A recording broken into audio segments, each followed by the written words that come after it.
안녕하십니까. 뉴스 플러스입니다. 캄보디아에서 온라인 사기 범죄에 연루돼 구금 중이던 한국인 60여 명이 내일 한국으로 송환될 것으로 보입니다. 이들을 태운 전세기가 우리 시각으로 내일 새벽 캄보디아에서 출발할 예정입니다. 취재기자를 연결합니다. 강진원 기자, 캄보디아에 구금된 한국인 송환 일정이 잡힌 겁니까? 네, 위성락 대통령실 국가안보실장이 조금 전 캄보디아 사태와 관련한 범정부 대응 현황을 설명했습니다. 그제와 어제에 이어서 사흘 연속입니다. 위 실장은 이 자리에서 온라인 사기 범죄에 연루돼 캄보디아에 구금된 한국인들의 신병 문제를 언급했습니다. 60여 명 전원을 한국으로 데려오기 위해서 캄보디아 측과 순조롭게 협의하고 있다고 밝혔습니다. 대략적인 송환 시점도 전했습니다.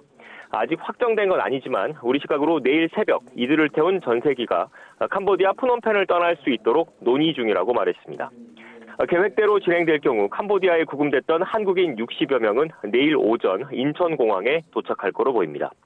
위 실장은 이들 모두 범죄 혐의가 있는 피의자 신분인 만큼 법적 절차를 거쳐서 호송될 거라고 강조했습니다.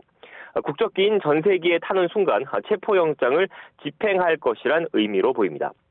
위 실장은 이들 구금 한국인을 송환하기 위해서 충분한 수의 경찰 인력이 앞서 같은 전세기 편으로 오늘 인천공항을 출발했다고 밝혔습니다. 한국으로 송환된 60여 명은 입국 이후 경찰 조사 등을 받고 그 결과에 따라서 처벌 여부가 정해질 것으로 보입니다. 이런 가운데 이재명 대통령은 불법 구인 광고 삭제 범위를 동남아시아 전체로 확대하라고 지시했습니다. 어제 캄보디아로 유인하는 광고를 신속히 지우는 방안을 강구하라고 한 데 이어서 더 강력한 대책을 주문한 겁니다.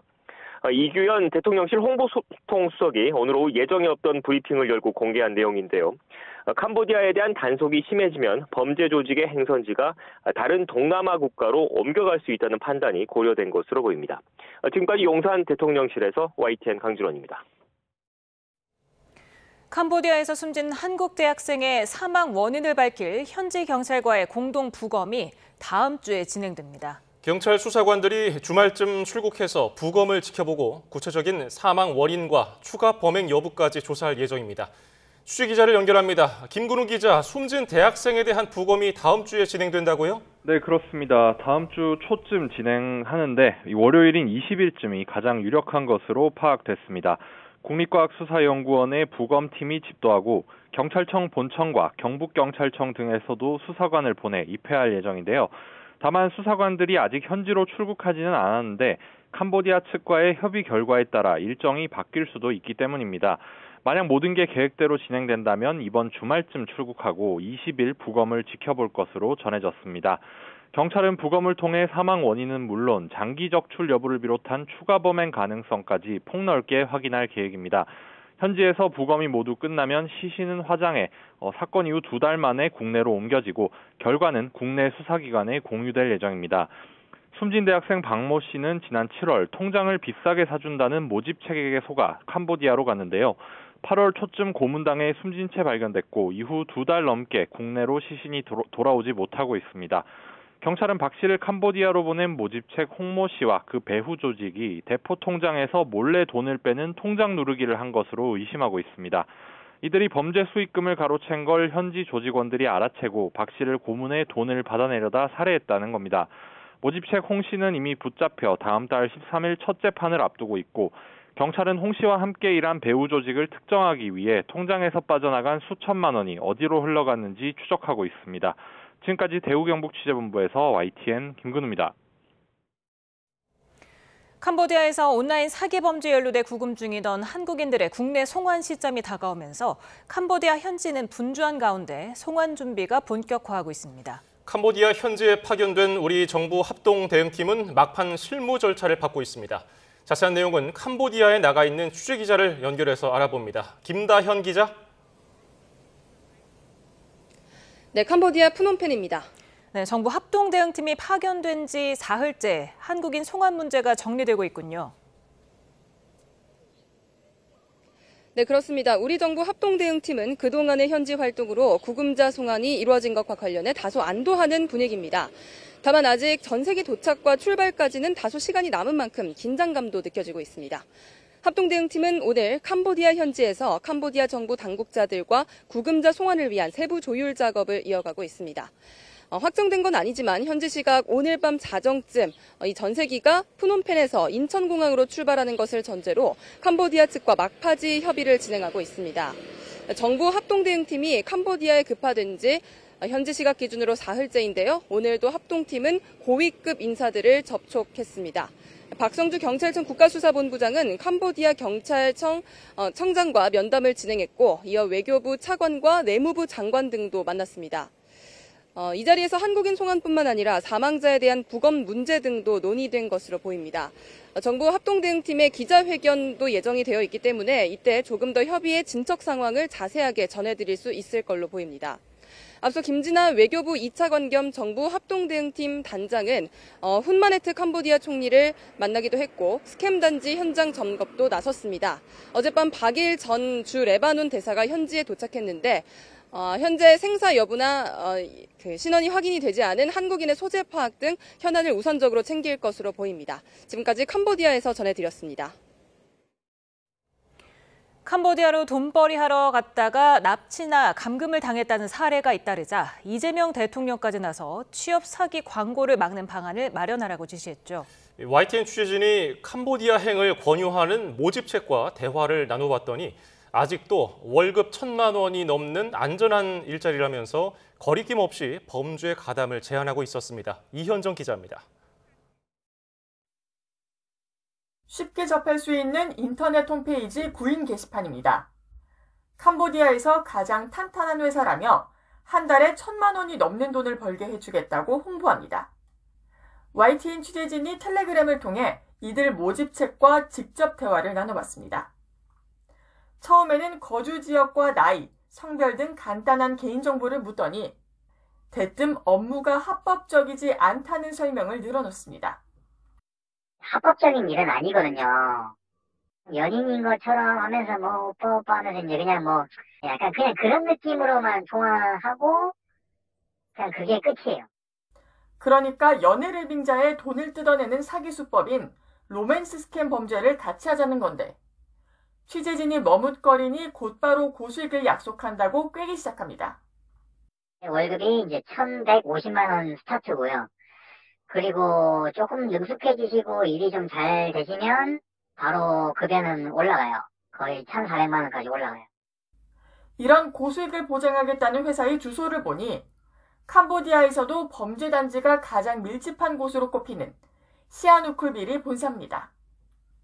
모집책도 한국 언론 보도 등 최근 분위기를 알고 있는데 감금이나 폭행은 아주 예외적인 일이라며 설득을 이어갑니다. 안전해요. 회사가 탄탄하고 일단 안전하고 그게 제일 중요한 거거든요. 진짜로. 실제 감금이나 납치를 당한 한국인들은 현지 카지노에 빠져 돈을 빌리고 갚지 못하는 바람에 대가를 치른 거라는 설명까지 곁들입니다. 카지노로 돈 다 날리면 이제 갚을 방법이 없으니까 그럼 이래서라도 갚아라. 이후 설득이 통했다고 생각했는지 전화 뒤에는 무료로 숙박할 수 있다며 그럴듯한 숙소 사진까지 보내왔습니다. 고문 끝에 숨진 한국인 대학생 사건 이후 납치나 감금을 당했다는 신고가 이어지며 정부가 대책 마련에 나섰지만 캄보디아 범죄 조직은 여전히 고수익을 미끼로 한국인들을 끌어들이고 있습니다. YTN 이현정입니다.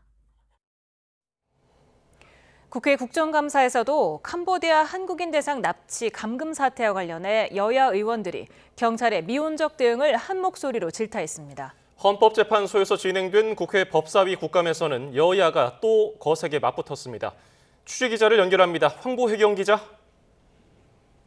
네, 국회입니다. 네, 오늘 국감에서도 캄보디아 사태에 여야 의원들의 질의가 집중됐죠. 네, 경찰청 대상 행정안전위원회 국감에서 여야는 캄보디아 한국인 대상 범죄와 관련해 경찰의 부실 대응을 질타했습니다.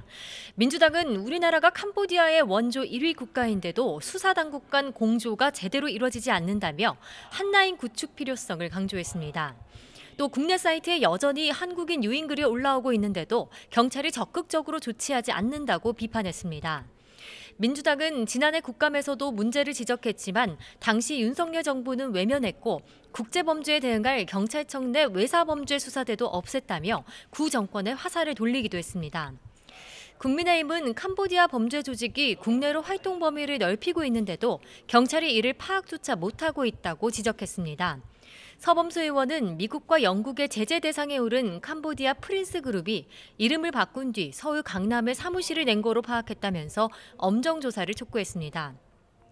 유재성 경찰청장 직무대행은 각 시도 경찰청에 100여 명 규모 전단팀을 꾸려 한국인 유인글을 삭제 조치하고 있다고 설명했습니다.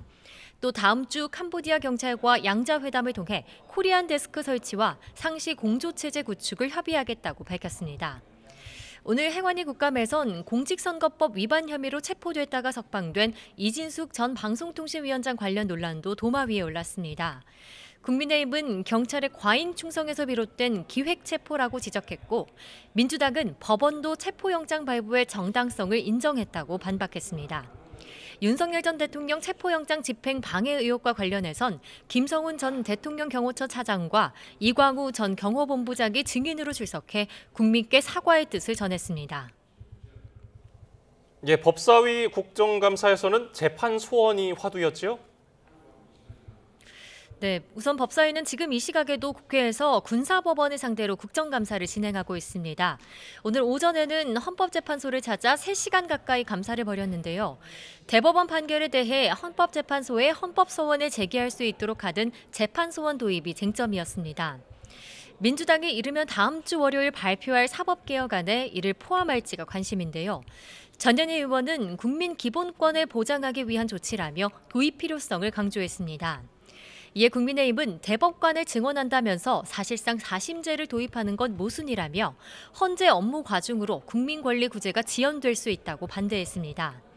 김상환 헌재소장은 재판소원 도입은 국민 기본권 보호 측면에서 이상적이지만 입법자가 해결해야 할 과제라며 추후 공론화 과정에서 논의하겠다고 신중한 입장을 밝혔는데요.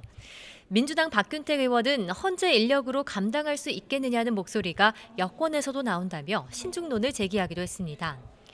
국민의힘에 대한 위헌정당 해산 심판 청구 가능성을 두고도 여야 간 고성이 오갔습니다. 민주당은 국민의힘이 비상기업 해제 의결을 방해하며 내란에 동조했다며 해산 필요성을 거듭 주장했고 국민의힘은 민주당의 의회 독재가 정당 해산 요건에 해당한다고 맞받았습니다. 지금까지 국회에서 전해드렸습니다. 정부가 그제 부동산 대책을 발표하면서 투어구역에서 상가나 오피스텔 같은 비주택의 담보 인정 비율 LTV가 40%로 하향 조정된다고 잘못 말한 것으로 드러났습니다. 이번에 새로 지정된 토허구역의 비주택 LTV는 70%로 유지되는 것으로 확인되면서 정부가 시장에 혼선을 준 셈입니다. 최두희 기자입니다.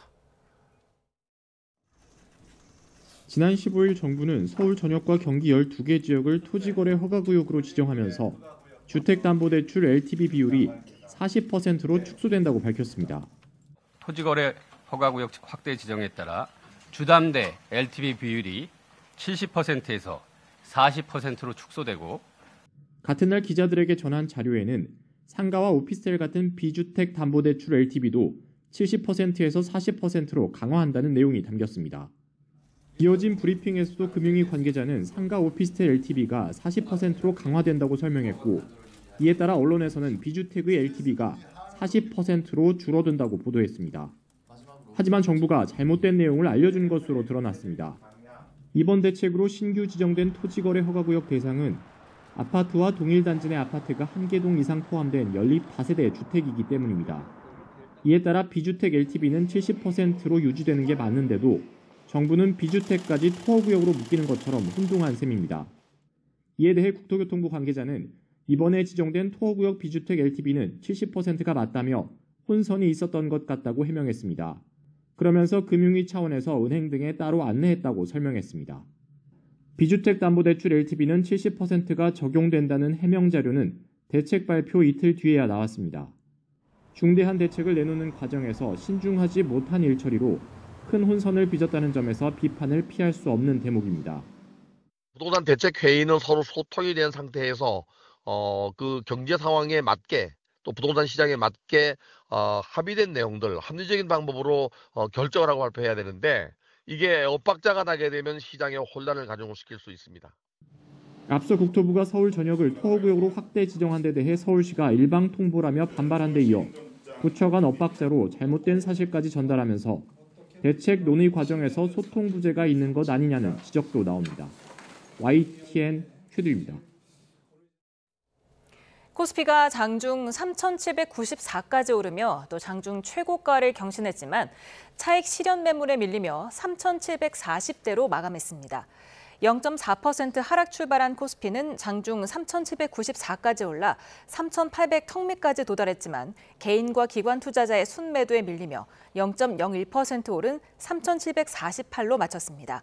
시가총액 1위 삼성전자는 장중 최고가인 99,100원까지 올라 10만전자 코앞까지 갔지만 이후 소폭 밀리며 97,900원으로 마감했습니다. SK하이닉스도 장중 최고가인 47만 5천 원까지 올랐다가 2.7% 오른 46만 5천 원으로 거래를 종료했습니다. 삼성전자 주가가 10만 전자 달성을 눈앞에 둔 가운데 이재용 회장의 주식 재산이 처음으로 21조 원을 넘어섰습니다. 한국 CXO 연구소에 따르면 이재용 회장의 주식 평가액은 어제 종가 기준 21조 5,836억 원을 기록했습니다. 특히 새 정부가 출범한 6월 4일 5조 6천억 원이었던 이 회장의 삼성전자 주식 평가액은 어제 기준 9조 5천억 원으로 69% 증가했습니다. 이상민 전 행안부 장관이 내란 특검에서 기소된 뒤 열린 첫 재판에서 혐의를 모두 부인했습니다. 윤석열 전 대통령은 내란 우두머리 혐의 재판에 이어 체포 방해 혐의 재판에도 출석하지 않았습니다. 신기혜 기자입니다. 이상민 전 행정안전부 장관은 내란 특검에 의해 기소된 지 2달 만에 열린 첫 재판에서 혐의를 모두 부인했습니다. 피고인은 당시 상황에서 비상계엄 선포는 정무적으로 매우 큰 부담이 되고 국민들로부터 동의를 받을 수 없다는 취지에서 반대 의사를 명백히 하였습니다. 이 전 장관이 받고 있는 혐의는 내란 중요 임무 종사와 직권 남용 그리고 위증입니다. 이 전 장관 측은 계엄을 반대했던 건 물론 특정 언론사에 대한 단전 단수 지시도 없었다며 내란과 직권남용 혐의를 부인한다는 주장을 폈습니다. 또 계엄이라는 혼란스러운 상황에 다른 국무위원들의 행적을 알 수도 없었던 만큼 헌법재판소에서 위증했다는 혐의도 성립하기 어렵다고 강조했습니다. 이번 재판은 법원에서 중계를 허가해 모든 과정이 녹화됐는데 이 전 장관은 직접 발언하진 않았습니다. 재판부는 오는 24일에 다음 기일을 열고 실무자 등을 불러 계엄 당일 이 전 장관의 행적을 시간 순서대로 파악해보기로 했습니다. 지난 15일 내란 특검 조사에 출석했던 윤석열 전 대통령은 체포방해 등 혐의로 추가 기소된 사건의 세 번째 재판에는 나오지 않았습니다. 내란 우두머리 혐의 재판에서는 이미 3달 넘게 불출석을 이어가고 있는데 추가 기소 사건에서도 첫 재판 뒤로는 나오지 않고 있는 겁니다. 이번 재판에서는 대통령 경호처 관계자에 대한 증인신문이 진행됐는데 재판부는 윤 전 대통령의 불출석에 정당한 사유가 없어 보인다며 벌석 재판을 진행하겠다고 밝혔습니다. YTN 신기혜입니다. 민중기 특별검사가 부장판사 시절 미공개 정보 거래로 차익을 실현했다는 의혹과 관련해 김건희 특검이 해명에 나섰습니다. 특검은 민특검은 논란이 된 회사에 2000년 초 회사 관계자가 아닌 지인의 소개를 받아 3천에서 4천만 원가량을 투자했다고 밝혔습니다. 이어 2010년경 증권사 직원의 매도 권유로 해당 주식을 1억 3천여만 원에 매도했다고 덧붙였습니다. 해당 회사는 민특검이 주식을 판 이후 분식회계가 적발돼 매매가 정지됐는데 민특검이 해당 회사 대표와 고등학교, 대학교 동창이란 사실이 알려지며 미공개 정보 거래로 차익을 실현한 게 아니냐는 의혹이 제기됐습니다.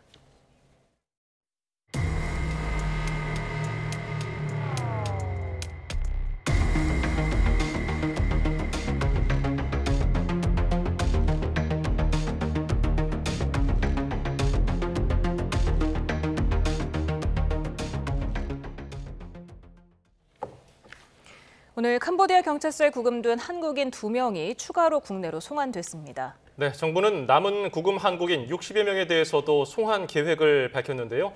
남은 절차와 사법적 처분에 대한 전망을 김은배 전 서울경찰청 국제범죄수사팀장 이고은 변호사와 함께 살펴봅니다. 어서 오십시오. 어서 오세요. 안녕하세요. 네, 지금 59명에서 다시 또 60여 명으로 바뀌었습니다. 지금 전세기를 띄워서 내일 오전 중에 좀 떠날 것으로 보이는데 이 부분 어떻게 보셨습니까? 그렇습니다. 지금 캄보디아에서 구금됐다는 얘기는 한국인들이 캄보디아에서 범죄를 한 사람들을 체포해 구금한 것인데요. 우리나라 정부에서는 그렇다 하더라도 구금된 지금 59명, 60명 확실하지는 않지만 그분들을 전세기를 띄워가지고 국내로 송환할 예정인데요. 중요한 게 있습니다. 왜냐하면 이 국가 간의 관계에 있어서는 우리가 give and take라고 해가지고 주거니 받거니 하는 건데 우리나라한테 그 구금된 사람들을 송환하는 대가로 캄보디아에서 요구하는 게 있는가 봅니다. 무슨 말이냐면 지금 우리나라에서 캄보디아 여행을 2.5단계에서 그걸 3단계, 4단계로 올려놨거든요. 그러니까 출국 공고도 시키고 여행 금지를 시켰는데 그러다 보니까 캄보디아에서는 관광산업단지가 한국인들이 오지 않으니까 피해를 보기 때문에 아마 캄보디아 정부에서는 그 여행 경보를 낮춰달라고 아마 요청한 것 같습니다. 그러면 우리나라에서는 상황을 봐가면서 낮춰주겠다 하기 때문에 요게 막바지 조율이 이제 필요할 것 같은데 지금 상황에서는 어느 정도 조율이 됐기 때문에 우리나라에서 전세기를 띄우고 그 전세기에 한국인들을 태워가지고 국내로 송환이 가능할 것 같습니다. 그러니까 뭐 절차상 그 조율보다는 절차상 뭐 그런 과정에 있어서 이렇게 미뤄지는 게 아니라 뭔가 좀 주고받는 게 것 그렇죠. 때문에 외교적인 문제인 것이 사실상은 캄보디아에서 내국인들을 강제 추방하게 되면 우리나라 그 인력이 가가지고 송환하는 걸 받아오면 되는 거거든요. 그러니까 문제는 안 되는데 과연 캄보디아에서 우리 한국인들을 추방할 것이냐 아니면 추방을 하지 않고 거기서 재판할 수도 있거든요. 아니면 가벼운 범죄는 그냥 석방시켜버려요. 그러면은 한국인들이 캄보디아에서 석방이 됐을 경우에 자기들이 자진 귀국을 안 하고 숨어버릴 수 있기 때문에 우리나라에서는 모조리 강제 추방을 하고 우리는 인수받겠다 이런 입장인 것이죠. 네, 지금 오늘 민주당 권칠승 의원이 이런 얘기를 했습니다. 호구도 이런 호구가 없다. 우리나라에서 지금 캄보디아 원조를 정말 많이 하고 있다. 1위 국가가 지금 캄보디아인데 이런데도 지금 협조가 잘 안 되면은 이거는 직무유기 아니냐. 국제 공조 한라인 구축이 필요하다. 이렇게 지적을 했더라고요. 그렇습니다. 국제 공조라고 한다면 아시다시피 ICPO라고 해가지고 국제형사경찰기구에 가입이 됐습니다. 그래서 보통 국제 공조를 할 때는 인터폴을 통해 가지고 우리가 자료 요청이나 아니면 수배자 도주할 경우에 소환 요청하는 건데 실제 가장 중요한 게 뭐냐면 캄보디아에 있는 수사관들이 한국인들을 상대로 해가지고 구출 구호 작전을 본인들이 안 하면 못 하는 거예요. 그런데 우리나라에 가 있는 주재원들이 경찰관이 3명이 있습니다. 지금 있지만 그 경찰관들은 캄보디아에서 수사권이 없기 때문에 결론적으로 수사에 동참할 수는 없다. 단지 요청만 할 뿐이죠. 그러니까 한국인들이 피해를 본다 하더라도 캄보디아 수사기관에게 한국인들이 피해를 보고 있으니까 이걸 도와달라고 할 뿐이지 직접 수사에 참여할 수 없다. 왜? 주권을 침해하기 때문에. 그런데 우리나라에서 지금 ODA라 해가지고 공적 자금이 많이 들어갔습니다. 그런데 캄보디아에서는 우리나라한테 그런 자금을 받으면서도 왜 우리나라 국민들을 보호 안 하냐 말할 수는 있는데 여기에 제가 알기로는 정치적 문제가 있다고 봅니다. 왜냐하면 캄보디아에 있는 인권단체의 한 명이 우리나라에 나와 있습니다. 난민 신청했기 때문에 아마 그 사람을 송환시켜달라고 하는 것 같은데 우리 정부에서는 난민 신청하면 보낼 수가 없지 않습니까? 이런 문제가 걸렸기 때문에 실제적으로 캄보디아에서는 우리나라에 적극적으로 협조를 좀 안 하는 편인 것이죠. 예. 자, 지금 캄보디아 경찰서에 구금된 대부분 한국인들이 범죄 혐의 때문에 입건된 것으로 알려져 있거든요. 근데 그중에서 일부는 한국으로 돌아가는 걸 거부하는 사람들도 있다고 하는데 이건 왜 그런 겁니까? 여러 가지 가능성을 생각해 볼 수 있을 것 같습니다. 일단은 범죄 혐의에 연루된, 그러니까 우리나라 당국에 따라서도 혐의 부분이 인정이 돼서 대부분의 인원들이 지금 체포영장까지 발부된 상황이거든요. 그렇다라고 한다면 우리나라에 귀국했을 경우에 바로 영장이 집행될 거고요. 또 현재 나오고 있는 보이스피싱 가당범에 대해서 대부분 실형이 선고되기 때문에 이런 중한 형량 등을 예상을 해서 이 자진 귀국에 대해서는 거부를 하고 있는 것이 아닌가라는 생각이 들고 지금 구체적인 인적 사항까지는 나오지 않았지만 보통 캄보디아로 이 고수익을 보장받고 넘어가는 인원들이 한국에서는 별다른 직업을 가지지 못했는데 이 캄보디아에서 고수익을 받는 경우들이 꽤 있습니다. 따라서 다시 귀국할 경우에는 이렇게까지 고수익을 얻을 수 있는 가능성이 낮다라고 판단한 것도 한 가지 이유가 될 수 있을 것이고요. 그렇지만 이 자진 귀국을 거부한다 하더라도 현재 캄보디아에서는 해당된 이 혐의로 입건된 인원들에 대해서는 강제 추방을 통해서 지금 강제 송환이 가능한 상황이어서요. 일단은 귀국은 무조건 해야 되는 상황이다라는 생각이 듭니다. 네. 이들을 인도할 경찰들도 이제 전세기로 타고 갈 텐데 어느 정도 인원이 적당하다고 보십니까? 원래 호소 인원은 피해자 1명당 2명이 붙게 돼 있는데 실제적으로 59명, 60명이나 한다면은 120명 상당히 가야 되는데 아마 그 경찰청에서 그런 인원을 감당하기는 쉽지는 않습니다. 왜냐하면 경찰청 인원이 부족하기 때문에 지방청이라든지 경찰서 인원을 받아야 되는데 실제적으로 그 타고 오는 게 전세기 아닙니까? 비행기에서 뛰어내릴 수는 없기 때문에 120명이 가지 않고 반적인 숫자만 간다 하더라도 송환은 될 것 같으니까 그 1인당 2명이 정상이지만은 좀 더 유동적으로 해가지고 한 반 정도의 인원이 가지 않을까 그 생각이 듭니다. 예. 그러면 이 인원들이 전세기에 타는 순간 체포되는 겁니까? 그 두 가지가 있는데요. 예. 강제 추방해서 전세기에 타는 순간 그걸 우리나라 영토로 보기 때문에 체포영장이 집행을 가능합니다. 아니면은 전세기에 태워서 한국 공항에 왔을 때 체포도 가능한데 변호사님 아시겠지만 체포 후에 48시간 내에 우리가 조사를 끝난 다음에 영장을 치든지 아니면 불구속을 해야 하기 때문에 시간이 급박한 상황이에요. 그래서 아마 제 생각인데 전세기에 타는 순간 체포영장을 집행해서 하나 시간이 걸릴 거 아닙니까? 그러니까 국내에 도착하면은 재빠르게 각 경찰서에 분산을 시켜서 조사를 할 것으로 보입니다. 네, 그럼 이들에게 적용될 혐의와 나중에 처벌 수위는 어느 정도로 예상하십니까? 지금 이들이 아마 가담된 것이 단순히 어떤 1인의 범죄는 아닐 겁니다. 범죄 단체에 가입이 되어서 이 보이스피싱 등의 사기 범행을 저질렀을 가능성이 상당히 높기 때문에 범죄 단체 가입죄 또 사기죄 공동정범 등으로 처벌될 가능성이 굉장히 높을 것 같고요.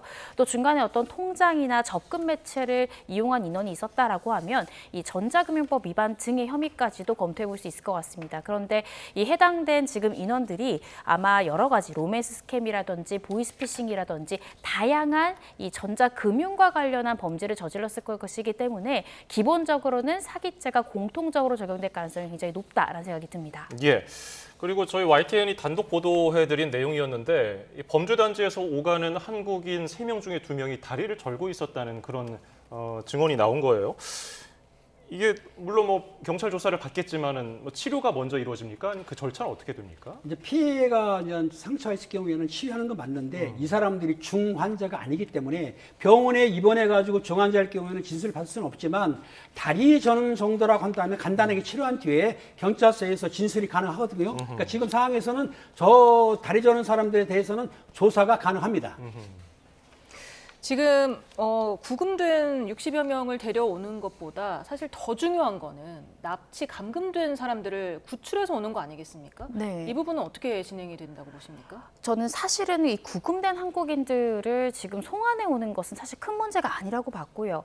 지금 현지에 지금 우리나라 경찰까지 간 것은 현재 구금된 상태의 인원들을 송환시키려는 목적보다는 추가적인 범죄 한국인 피해자가 있는지를 점검하고 있다면 현지 경찰과 공조해서 빠르게 가해자를 검거하고 또 구금되어 있고 고문당하고 있는 한국인들을 구출해 오는 것이 저는 굉장히 중요하다고 생각이 듭니다. 아마 구금된 인원들과 동시에 현지 캄보디아 경찰들과 공조해서 지금도 계속해서 이 범죄 단체들을 추적하고 추가 피해자가 있는지를 확인하는 과정일 텐데요. 이 부분에 대한 신속한 수사가 필요합니다. 다만 지금 계속해서 언론에 보도되는 바에 따르면 이 캄보디아에 주둔하고 있던 범죄 단체들이 빠르게 이 국경을 통해서 다른 외부 국가들로 지금 유출이 일어나고 있다라는 보도가 나오고 있습니다. 따라서 조금 더 빠르게 이 캄보디아 현지 경찰들과 다른 범죄 단체에 소속이 되어서 현재 이 감금되고 구금된 이런 피해자들이 있는지에 대한 빠른 수사가 필요한 그런 상황입니다. 예, 저희도 이 내용을 보도해드렸었는데 캄보디아 당국이 단속한다는 정보가 샜는지 이 범죄 조직들이 급하게 떠난 그런 흔적을 발견할 수가 있었거든요. 그럼 어디로 가느냐, 다른 나라로 가느냐, 방금 말씀하신 것처럼요. 아니면 그 지역 내에서 더 찾기 어려운 곳으로 숨어드느냐. 그러면 어떻게 추적합니까? 그렇습니다. 지금 두 가지 방법이 있는데 사실상은 캄보디아 내에서 깊은 산속을 갈 수도 있고 캄보디아, 인접, 뭐 알다시피 베트남, 태국 아니면은 미얀마라든지 라오스 이런 데 하고 있거든요. 가는데 사실상 추적하기가 힘든 게 뭐냐면 그 위성 추적을 한다든지 아니면 휴대폰 추적하기가 상당히 힘들거든요. 그러다 보니 어떤 첩보를 했어야 되는데 실제적으로 캄보디아 수사기관이 그렇게 적극적으로 추적도 가능하지도 않고 또한 일설에 의하면 캄보디아 수사관들이 범죄 조직을 묵인 방조하는 게 아니라 결탁도 됐다고 하니까 아마 그 찾기는 쉽지 않을 것 같습니다. 그렇다 하더라도 우리나라는 압박을 해야 되지만 결론적으로 캄보디아 경찰이 수색을 해야 되는데, 추적을 해야 되는데 아마 캄보디아 수사기관이 적극적으로 수색을 하긴 힘들기 때문에 실제적으로 이 범죄 조직이 다른 나라 국경을 넘어간다든지 아니면 깊이 숨어 들어가면 당분간은 찾기가 매우 힘들 거로 보이죠.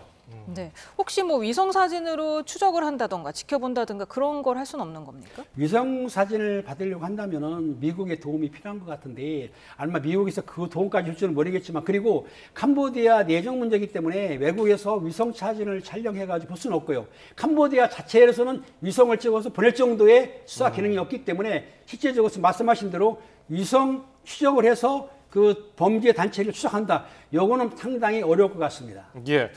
그러니까 캄보디아가 아닌 다른 나라, 뭐 태국이나 베트남, 미얀마로 이 조직들이 흘러 들어간다면은 뭐 인터폴에 뭐 공조를 요청한다든지 여러 가지 방법이 또 있습니까? 그렇죠. 인터폴 수사를 요청할 수 있는데요. 알다시피 태국이라든지 베트남 관계 같은 경우에는 인터폴 수사가 어느 정도 유지가 됩니다. 제가 이제 그 베트남 가가지고 유치를 했거든요. 그러다 보니까 그렇지만 라오스, 미얀마 이런 나라는 사실상은 인터폴 가입을 했지만은 굉장히 소극적이에요. 그래서 인터폴 요청을 한다 하더라도 그쪽의 수사기관이 적극적으로 이 범죄 조직을 추적하거나 공조사를 하기는 상당히 어려워 보입니다. 네. 그런데 지금 이 시간까지도 계속해서 구인 광고는 나오고 있거든요. 단속을 좀 비웃는 듯한 그런 모습도 보였는데 이거 어떻게 해야 합니까? 이 부분에 대해서 오늘 대통령실에서도 이재명 대통령이 이런 부분들에 대해서 단순히 캄보디아뿐만 아니라 이 동남아 전체 국가에 대해서 온라인상에 퍼지고 있는 유인 광고에 대해서 긴급 삭제 조치를 적극 검토하라라는 지시가 나왔습니다. 지금까지도 이 모집책에 대한 공고, 구인글이 계속해서 올라오고 있는데 빠르게 정부를 통해서 긴급 삭제 조치가 이루어져야 될 것이고요. 또 지금 대대적으로 언론에 보도되기 때문에 사실상 해당 글을 보고 불법인 것을 모르고 가담해서 캄보디아로 넘어가는 인원은 더 이상 발생하지 않을 것 같고요. 또 지금 계속해서 인천공항에서도 캄보디아로 출국을 할 때, 특히 젊은 사람들이 출국을 할 때 왜 출국을 하는지에 대해서 계속 묻고 있고, 또 불법적인 일에 연루될 가능성이 있는 사람에 대해서는 출국하지 못하는 조치가 계속해서 이루어지고 있기 때문에 빠르게 이 해당 글에 대한 긴급 삭제뿐만 아니라 이 공항에서도 이런 조치들이 계속 이어져야 되지 않을까라는 생각이 듭니다. 예. 그리고 앞서 팀장께서 그 파견 경찰관의 수사권이 없기 때문에 요청을 하는 수준이라고 말씀해 주셨잖아요. 지금 파견 경찰을 8명으로 늘린다고 하는데 그럼 숫자가 늘어나도 별 실효성이 없는 겁니까? 그게 이제 문제이긴 한데요. 지금 말씀하시는 게 단순히 대사관에 소속된 경찰관 인력을 늘리는 것이냐, 아니면 지금 이제 말하고 있는 코리안 데스크라고 해가지고, 코리안 데스크는 대사관에 소속된 게 아니고 캄보디아 같은 데 경찰청에 소속이 되거든요. 네. 그러면 경찰청에 한국 경찰이 가 있으면 그 관할서 경찰관들하고 친밀 관계가 유지가 하고 또 즉시 신청을 할 수 있기 때문에 좋은데, 인원 8명 정도라면 상당히 많이 하는 겁니다. 그런데 실제적으로 단순히 대사관에 포함되는 경찰관이라고 한다면 그 대사관에서 캄보디아 수사관에 요청을 해가지고 수사하기는 상당히 힘들기 때문에 제 생각에는 8명을 파견하려고 한다면은 코리안 데스크를 설치를 해서 직접 캄보디아 경찰청 내에 거기 책상을 가지고 근무하게 하는 경우에는 그분들이 직접 수사는 못하더라도 공조 수사는 가능하고, 또 그리고 같이 현장에 갈 수는 있거든요. 예. 그렇기 때문에 아마 8명 정도는 증언하는 건 상당히 증언했는데, 이 방법이 즉 코리안 데스크에 설치하는 게 중요한 것이지 단지 대사관에 파견하는 거는 저는 옳지 않다고 봅니다. 네. 지금도 구인 광고가 계속되고 있는데 이걸 거꾸로 이용해서 잠입할 수는 없는 겁니까? 지금 함정 수사를 말씀하시는 건데, 네. 실제적으로 해외에 가서 우리 경찰관들이 잠입한다는 얘기는 영화에서는 가능해요. 하지만 실제적으로 우리 경찰이 위장해서 캄보디아에 가게 되면은 거기에 수사권이 없습니다. 할 수가 없는 것이기 때문에 그럼 민간인 신분으로 해야 되는데 위험성이 따르는 것이죠. 왜냐하면 거기에서 한국 경찰이 위장해서 갔는데 납치가 되면은 실제적으로 오히려 피해를 볼 수도 있고 고문이나 협박을 당할 수 있는데 그 연락을 캄보디아 경찰한테 할 수가 없는 거예요. 그러니까 지금 말씀하신 얘기는 위장 수사에서 할 수는 없는 것이고, 실제적으로 우리가 캄보디아 수사기관한테 요청을 해서 적극적으로 수사를 해달라, 이 방법이 가장 맞다고 생각이 듭니다. 예. 그리고 앞서 방통위에서는 해외 구인 중개는 불법성이 뚜렷하지 않은 이유로 차단하기가 어렵다는 입장을 밝힌 적이 있었거든요. 이건 어떻게 봐야 됩니까? 일단 해외 구인글이라고 해서 100% 어떤 불법적인 범죄와 연루됐다라고 단정하기는 어렵다라는 취지인 것 같거든요. 그렇지만 지금 대통령실에서도 특히 동남아 국가에 대해서 긴급 구인글에 대해서는 즉시 삭제 조치를 하라라고 지금 나온 만큼 지금 불법성이 많은 글인지 아닌지에 대한 판단을 선행하는 것이 아니라 지금 캄보디아와 이 동남아 국가에 대해서 고수익을 미끼로 한 구인글에 대해서는 좀 빠르게 삭제 조치 등이 이루어지는 것이 맞다라는 생각이 들고요. 그리고 저는 조심스럽게 추측을 해보자면 실질적으로 이 캄보디아를 유인하는 모집 글을 실질적으로는 캄보디아 범죄 단체에 있는 한국인이 작성했을 가능성이 저는 상당히 높다는 생각이 듭니다. 그래서 혹시나 이 구인글에 올라온 카페랄지 아니면 해당 사이트를 이 범죄 단체들과 연루된 조직에서 혹시 이러한 온라인 사이트를 만들고 운영하는 것은 아닌지 이런 부분들에 대해서도 수사기관이 계속 수사를 확대해 나갈 가능성이 있다는 생각이 들고요. 또 이 부분에 대해서 운영진에게도 빠르게 삭제 조치하지 않을 경우에 이 사기의 방조범 등으로 처벌될 수 있는 이런 경각심을 불러일으킬 수 있는 경고 또한 필요한 상황이 아닌가라는 생각이 듭니다. 네, 장집이라고 불리는 대포통장 모집책이 잠시 지나가는 태풍이다. 대포통장에 장주가 간다고 우기면 막을 방법은 없다. 이렇게 또 자세하게 또 단속을 이렇게 회피하는 그런 지시도 하던데 이들에 대한 추적 그리고 처벌을 좀 강화해야 되는 거 아닌가 이런 우려도 있더라고요. 그렇습니다. 대포통장이라는 건 내 통장을 타인에게 쓰게 건네거나 팔아는 걸 갖다가 대포통장이라고 하는데 중요한 건 이건 있습니다. 우리나라에서도 지금 대포통장 얘기가 나오고 많은 사람들이 통장을 팔고 있는데 그렇게 해서 모집해서 외국으로 가져가는 수가 있습니다. 하지만 이거는 대포통장을 실제적으로 건네줘야만이 범죄가 되는 것이거든요. 말만 해서 건넬게 이거 처벌 못하니까 중요한 거는 대포통장을 범죄 조직에서 그 대포통장으로 이체를 받아가지고 사용을 해야만 범죄가 되는 것인데 그걸 모집한다고 해가지고 모집하면 처벌을 받겠지만은 그 실제적으로 범죄가 드러나야만 되는데 단순히 모집하기 전까지 또 범죄에 사용하기 전까지는 경찰에서 인지할 수도 없고 사실상 처벌하기가 힘들기 때문에 아까 그 변호사님 얘기한 대로 이런 글을 올리거나 구인구직 대포통장을 모집하는 글이 올릴 경우를 차단하는 게 가장 좋은데 차단이 안 되면은 실제적으로 수사하기가 매우 힘든 것이죠. 예. 그리고 편도 항공권을 가지고서 캄보디아로 출국하려던 10대가 이제 출국을 포기하게 된 사례도 전해졌는데 근데 이미 그 10대 정보는 범죄 조직에 들어갔을 수도 있고요. 이게 보복을 할 수도 있잖아요. 그때 이 사람을 보호해 줄 수 있는 그런 장치들이 있습니까?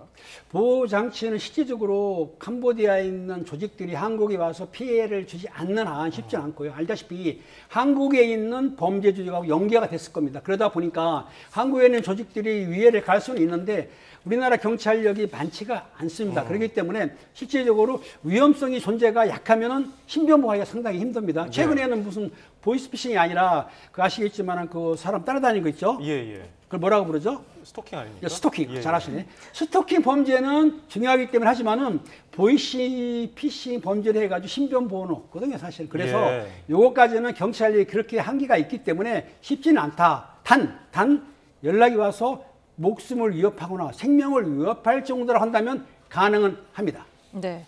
그리고 그제 30대 남성의 캄보디아 출국을 경찰이 인천공항에서 제지를 했고 어제 저녁에도 20대 남성이 제지를 당하고 3시간가량 경찰 조사를 받았는데 이와 관련해서 오후에 또 텔레그램에서 운영된 대포통장 모집 대화방에 올라온 출국 실패, 내일 2명, 일요일 1명 다 취소해야 하네. 일단 이걸 이 사람이 썼는지 연관이 되는지 확인하기 위해서 휴대전화를 좀 보자 했더니 안 된다고 그냥 거부를 하고 끝났거든요. 이 부분은 어떻게 해야 됩니까? 네, 아직까지 그 출국을 하려다가 실패했던 인원이 사실은 피의자 신분인 경우에는 압수수색 영장 등을 집행해서 본인이 거부하더라도 강제로 휴대전화를 취득하고 포렌식을 하거나 실제로 열람을 하거나 이런 것이 가능하지만 단순히 캄보디아로 출국하려다가 실패했다. 그리고 굉장히 수상해 보인다라는 점만으로 안 보여주겠다는 휴대전화를 대신 억지로 볼 수는 사실은 없는 거거든요. 그래서 일단 이 해당 인원에 대해서 참고인으로 일단 소환을 해서 조사를 벌일 필요가 있고요. 또 범죄 혐의점이 나올 경우에는 피의자로 전환해서 휴대전화 등에 대한 압수수색, 또 포렌식 이런 작업을 통해서 실제적으로 이 범죄 조직과의 연관성 등을 확인해 봐야 되지 않을까라는 생각이 듭니다. 예. 그리고 이제 캄보디아로 직접 들어가기 어려우니까 뭐 주변국을 통해서 뭐 흔히 뭐 비자런이라는 뭐 용어도 있더라고요. 그런 것들은 어떻게 막습니까? 그건 우리나라에서 막을 방법이 없습니다. 왜냐하면 캄보디아를 못 가니까 옆국가 라오스라든지 미얀마 아니면 태국 가서 갈 수 있지 않습니까? 요거는 그 베트남이라든지 태국이라든지 라오스의 국가의 문제이기 때문에 우리나라가 그것까지 막을 수는 없지 않습니까? 그러니까 그런 꼼수를 부리는 것인데 어찌됐든 직접 캄보디아에 가는 걸 막는다 하더라도 범죄 조직이라든지 범죄를 하려는 사람이 타국에 가서 캄보디아를 입국한다든가 하는 것은 실질적으로는 막기가 매우 어렵습니다. 네. 그리고 앞서서 주 캄보디아 대사관이 좀 범죄 남지 감금 신고를 한 이들의 메일에 답장을 하지 않거나 아니면 사법 권한이 없다는 이유로 책임을 회피했다는 비판을 받아왔는데 이 대사관이 어떻게 했어야 한다고 보십니까? 지금 말씀하시는 거는 캄보디아 주 한국 대사관을 말씀하시는 건데 캄보디아에 한국 대사관이 있습니다. 그런데 실제적으로 우리나라 외교부에 피해자가 신고를 해도 외교부는 경찰 수사권이 없기 때문에 못하고 캄보디아에 있는 주 한국 대사관도 실제적으로 말씀드리면은 그렇게 적극적으로 경찰 수사를 할 수가 없습니다. 왜냐하면 거기에 경찰 영사가 있어요. 3분이 계신데 그분들이 대사관 소속이기 때문에 수사권이 없기 때문에 직접 수사가 안 되고 그 피해 사실을 받아가지고 캄보디아 수사 당국에 신고하는 요청하는 수밖에 없는데 캄보디아 수사 당국에서 요청을 받아도 움직이지 않은 방법이 없는 거예요. 그래서 사실은 우리나라에 그 국제범죄수사대가 있었는데 지금 축소가 됐습니다.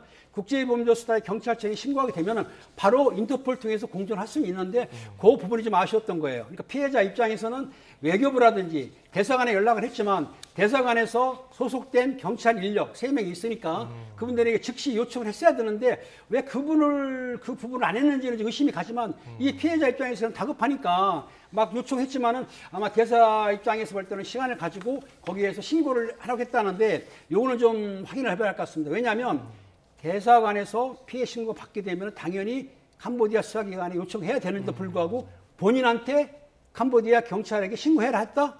요거는 좀 문제가 있는 것이죠. 예. 자, 그리고 이번에 캄보디아 내 범죄단체에 가담한 사건에 대한 판결은 어땠는가 살펴보니까 최근 1년간 1심 판결 14건 중에서 피고인은 모두 실형을 선고받았는데 그 수준은 어느 정도입니까? 굉장히 형량이 중하게 나오는 편입니다. 일단은 본인이 강요를 받아서 이런 행위를 하게 됐다라고 이야기를 하더라도 대부분 실형이 선고가 되고 있고요.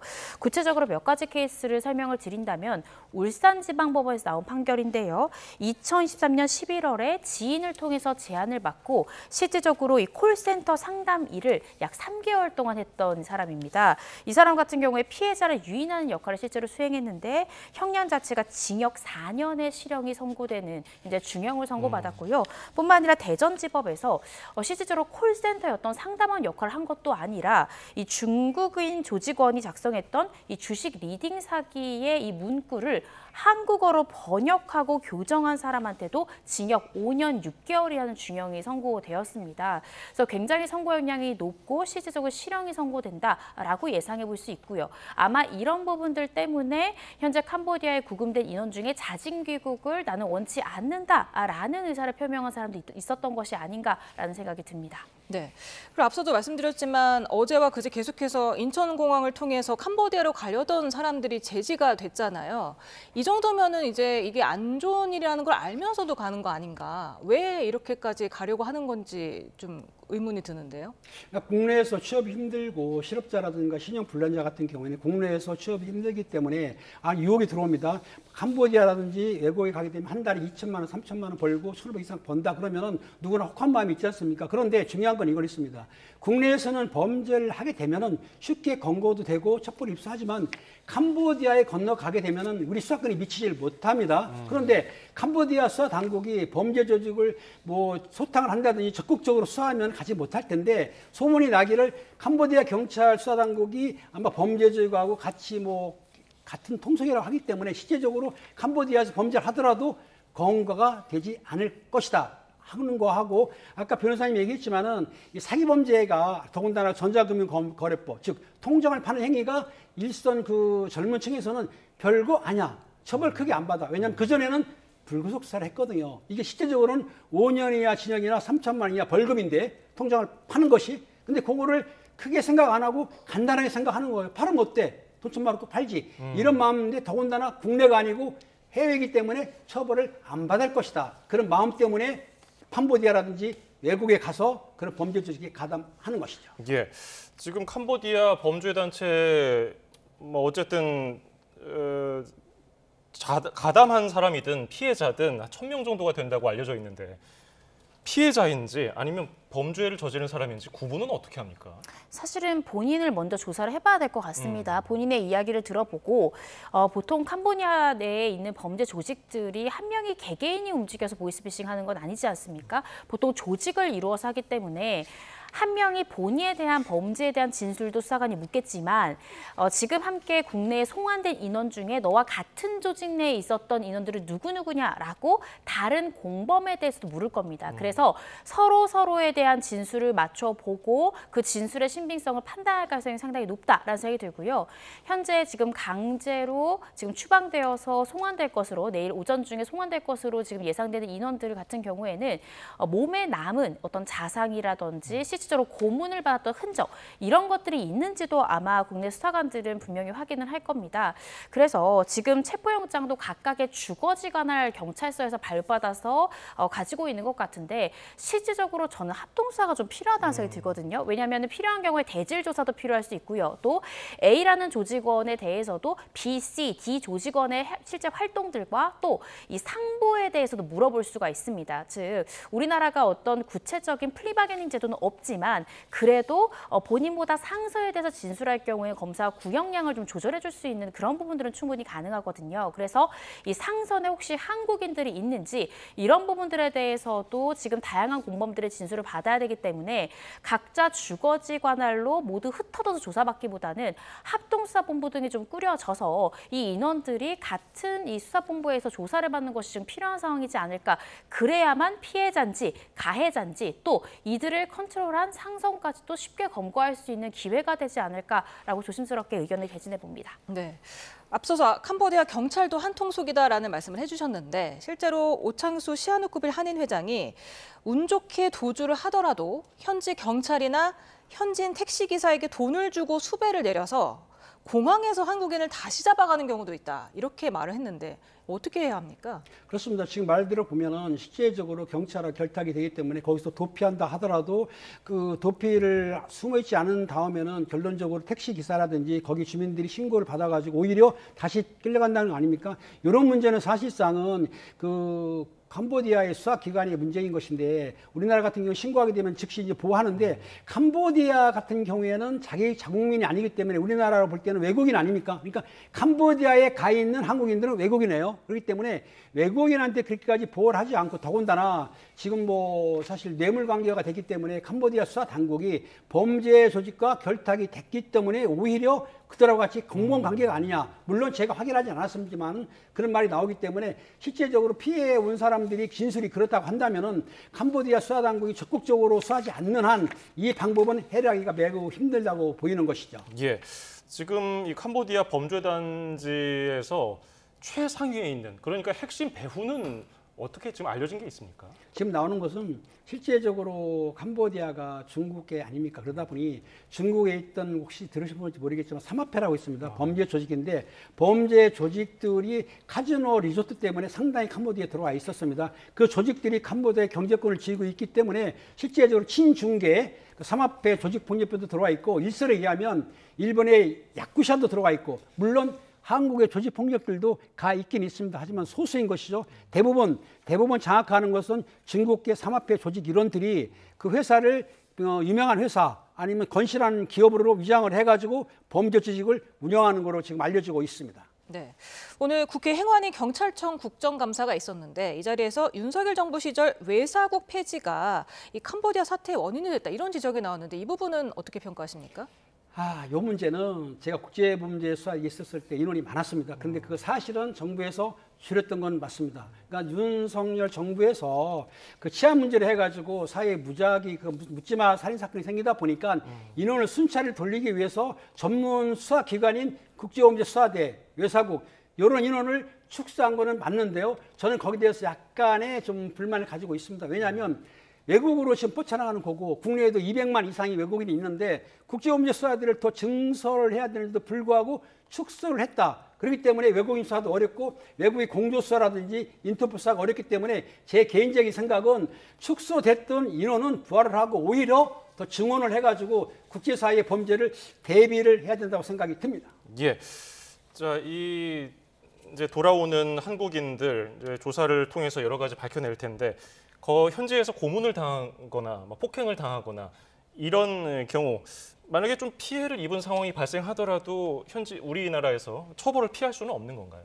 실질적으로 강요된 행위다라고 하면 형량적으로도 충분히 이제 인정이 될 수 있는 부분들이 있을 것이고요. 어떤 범죄의 고의가 아니라 이러한 고문을 피하기 위해서 한 행위 같은 경우에는 충분히 또 주장해 볼 수 있는 부분일 것 같습니다.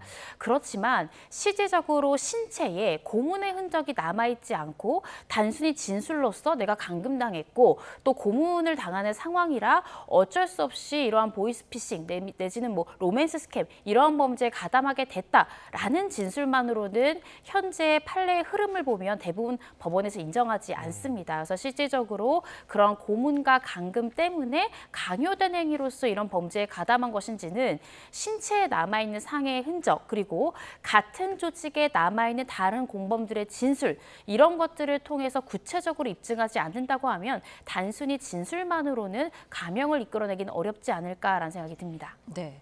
지금 캄보디아에서 피살된 한국인 대학생 박모 씨에 대한 부검이 다음 주 월요일이나 화요일쯤에 이뤄질 것으로 보입니다. 지금 이르면 이번 주말에 우리 경찰 수사관 2명이 출국을 하고 국가수 법의관이 부검을 주도한다고 하는데 어떤 걸 유념해야 할까요?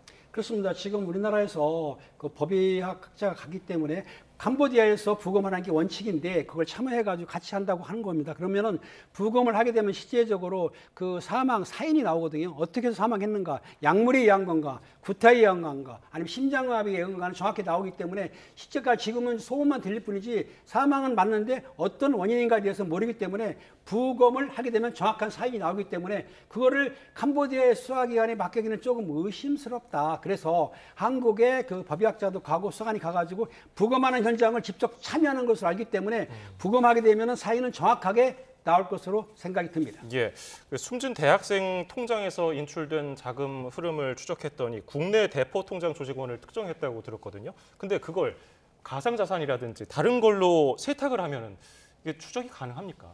결론적으로 지금 대포 통장에 돈이 입금이 되지 않습니까? 예. 그러면은 보이스 피싱 조직원들이 바로 인출을 합니다. 그럼 그 돈이 다른 데 흘러가게면은 사실은 찾기가 힘들고요. 더군다나 가상화폐, 뭐 코인 같은 걸로 변환시켜서 사용해 버리면은 추적하기가 힘든데 결론적으로 보이스 피싱을 당한 자금은 피해자들이 거의 회수하기가 거의 힘들기 때문에 그 통장을 이용하는 것이거든요. 그래서 아마 그 피해자의 통장에서 인출을 했다고 하면은 그 자금은 벌써 다른 곳으로 이체가 됐을 것으로 보입니다. 예, 오늘 도움 말씀은 여기까지 듣겠습니다. 김은배 전 서울경찰청 국제범죄수사팀장, 이고은 변호사였습니다. 감사합니다. 감사합니다. 감사합니다.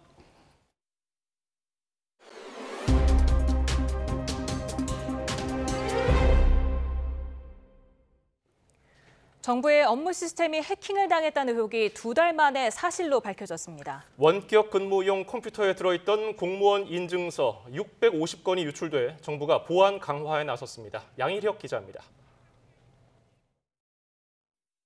미국 해커 전문 매체 프렉은 지난 8월 정부 업무망인 논나라 시스템이 해킹됐다는 의혹을 제기했습니다.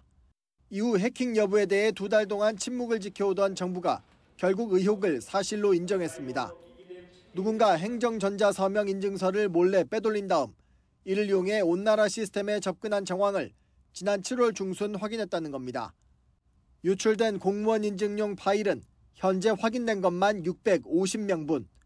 이 가운데 12개는 인증서뿐만 아니라 비밀번호도 함께 있었던 것으로 파악됐습니다. 대부분 650명의 인증서 파일 중에서는 유효기간이 다 만료된 과거의 것으로 되었습니다만 3명은 유효기간이 남아있었기 때문에 정부는 해커들이 정부의 원격 근무용 프로그램이 깔린 외부 인터넷 PC를 노리고 접근했다고 의심합니다. 원격 근무용 PC나 노트북에 악성 코드가 깔릴 경우 인증서는 물론 비밀번호까지 유출될 수 있다고 보고 있습니다. 인증서도 갖고 있고 비밀번호를 정확하게 입력하고 인정체계가 됐을 경우에는 탐지 모니터링 툴에 잡히지 않고 정상적인 사용자로 인증돼서 접근할 수 있는 그런 위험성이 있었기 때문에 정부는 우선 정부 원격 근무 시스템 인증 절차와 온나라 시스템 로그인 보안을 강화했습니다. 이와 함께 국가정보원은 해커가 한글을 중국어로 번역한 기록 등을 확인하고 추적하고 있습니다. 국정원은 다만 이번 해킹 배후가 북한 김숙희 조직인지에 대해선 단정할 만한 증거가 부족하다며 선을 그었습니다. YTN 양일혁입니다. 지난해 전공의들의 대규모 사직 사태 이후 이어져 온 비상진료 체계가 1년 8개월 만에 해제됩니다. 정은경 복지부 장관은 오늘 의사 집단행동 중앙재난안전대책본부 회의를 열고 보건의료 위기경보 심각 단계를 20일 0시부터 해제한다고 밝혔습니다. 정 장관은 새 정부 출범 후 상당수 전공의가 복귀했다며 진료량이 비상진료 이전의 95% 수준을 회복했고 응급의료 상황도 수용 능력을 거의 회복했다고 설명했습니다. 정부가 독감 유행주의보를 발령했습니다. 지난해보다 2달이나 빨라진 것으로 최근에는 A형 독감이 유행하고 있다면서 적극적인 백신 접종을 당부했습니다. 염혜원 기자입니다. 아침 저녁으로 쌀쌀해진 환절기에 접어들면서 발열과 기침, 인후통 등을 호소하는 독감 환자가 늘고 있습니다. 질병관리청은 전국에 독감 유행주의보를 내렸습니다. 감염자와 의심 증상을 보이는 외래 환자 숫자가 1000명당 9.1명을 넘으면 유행으로 판단하는데 지난주 14.5명을 기록했습니다. 모든 연령대에서 환자가 크게 늘고 있는데 특히 7살에서 12살 사이의 어린이가 24.3명으로 가장 많이 걸렸고 1살에서 6살 사이의 영유아도 19명에 달했습니다. 시기도 빨라져서 올해 독감 유행주의보는 지난해보다 2달이나 빨리 내려졌습니다. 지난 2009년 신종플루와 2022년에서 23년 코로나19 발생 시기를 제외하면 10월에 독감 유행주의보가 내려진 건 역대 2번째입니다. 질병청은 지난 15일부터 75세 이상 어르신을 시작으로 인플루엔자 국가 예방접종을 시행하고 있다며 고위험군의 적극적인 접종을 당부했습니다. 최근 유행하는 인플루엔자 바이러스는 A형인데 치료제에 내성을 보이는 변이는 없어 현재 병의원에서 놔주는 백신으로 충분한 효과를 볼 수 있습니다. YTN 염혜원입니다.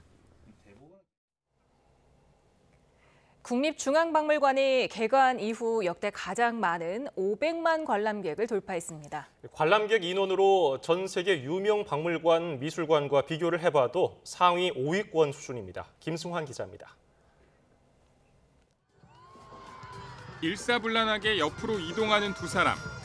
자세히 보니 경주 황호동 금기거리를 재현한 모습입니다.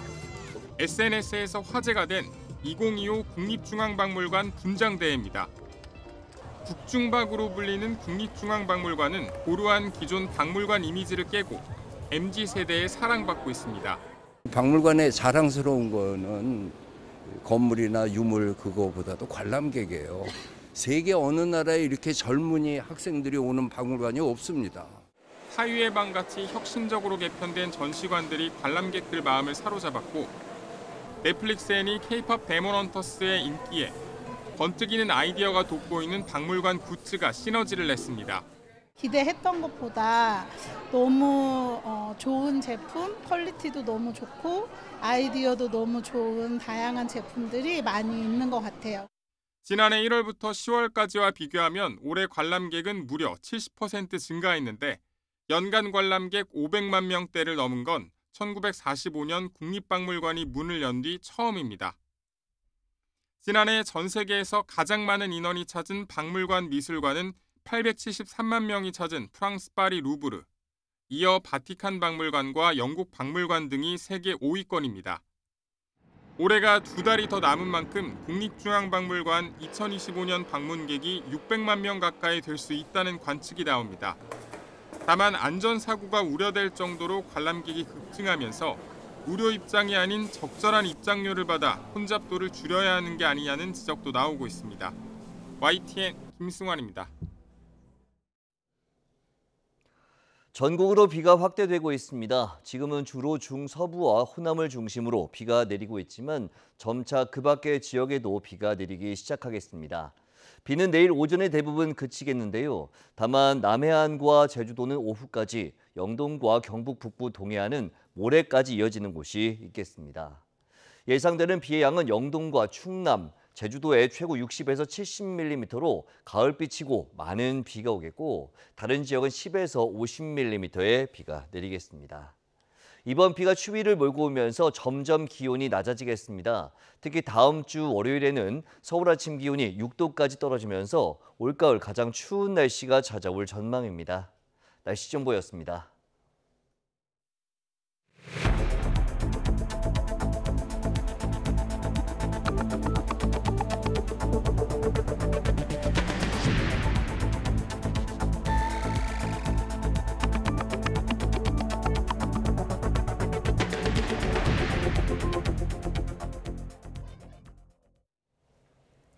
캄보디아에서 고문당해 숨진 한국 대학생의 사망 원인을 밝힐 현지 경찰과의 공동 부검이 다음 주 진행됩니다. 경찰은 주말쯤 수사관들을 출국시켜서 부검을 직접 지켜보고 구체적인 사망 원인과 추가 범행 여부까지 조사할 계획입니다. 김근우 기자입니다.